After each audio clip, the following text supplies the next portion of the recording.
আসসালামু আলাইকুম ওয়া রাহমাতুল্লাহি ওয়া বারাকাতুহু। আলহামদুলিল্লাহ, আজকে অত্যন্ত গুরুত্বপূর্ণ একটি আমলের কথা বলবো। অনেক গুরুত্বপূর্ণ। আমার সকালে আমরা ঘুম থেকে উঠি, আমরা চাই যে আমাদের দিনটা বরকতময় হোক, আমাদের দিনটা সফল হয়ে যাক, আমাদের দিনটা যেন ভালো কেটে যায়, আমাদের দিনটা যেন সুন্দর একটি দিন কেটে যায়।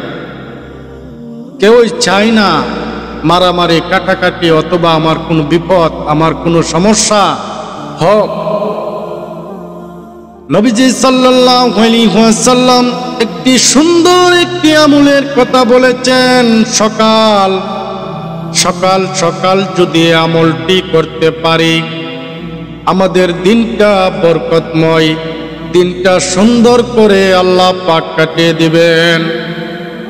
এই দোয়াটি যদি করতে পারি প্রতিদিন, আল্লাহ পাক রব্বুল আলামিন আমাদের দিনটা বরকতময় করে দিবেন। নবীজি সাল্লাল্লাহু আলাইহি ওয়াসাল্লাম ইরশাদ করেছেন, দোয়াটির কথা বলেছেন, সুবহানাল্লাহ, আলহামদুলিল্লাহ, আল্লাহু আকবার। প্রতিদিন সকালবেলা যদি 33 বার করে যদি আমরা এই দোয়াটি করতে পারি, নবীজি সাল্লাল্লাহু আলাইহি ওয়াসাল্লাম সহিহ বুখারী এই দোয়াটির কথা বলেছেন, উম্মতেরকে শিখাইছেন, সাহাবীরা এই আমলটি করেছেন। সাহাবীরা কত সুন্দর করে আমলটি করেছেন। সাহাবীদেরকে আমরা অনুসরণ করব, নবীর হাদিস আমরা অনুসরণ করব।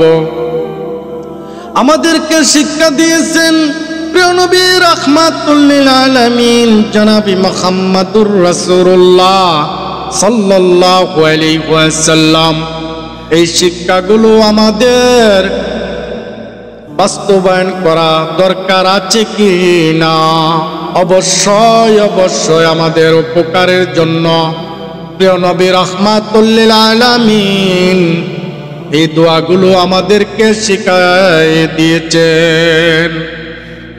আমরা প্রত্যেকে ঘুম থেকে উঠে 33 বার করে আমরা এই দোয়াটি করব ইনশাআল্লাহ। সুবহানাল্লাহ, আলহামদুলিল্লাহ, আল্লাহু আকবার। আমরা এই আমলটি করব। আল্লাহ পাক যেন আমাদের সকলকে সে তৌফিক দান করেন, আমিন। সকলে আমরা এই আমলটি করব, আল্লাহ পাক যেন তৌফিক দান করেন, আমিন।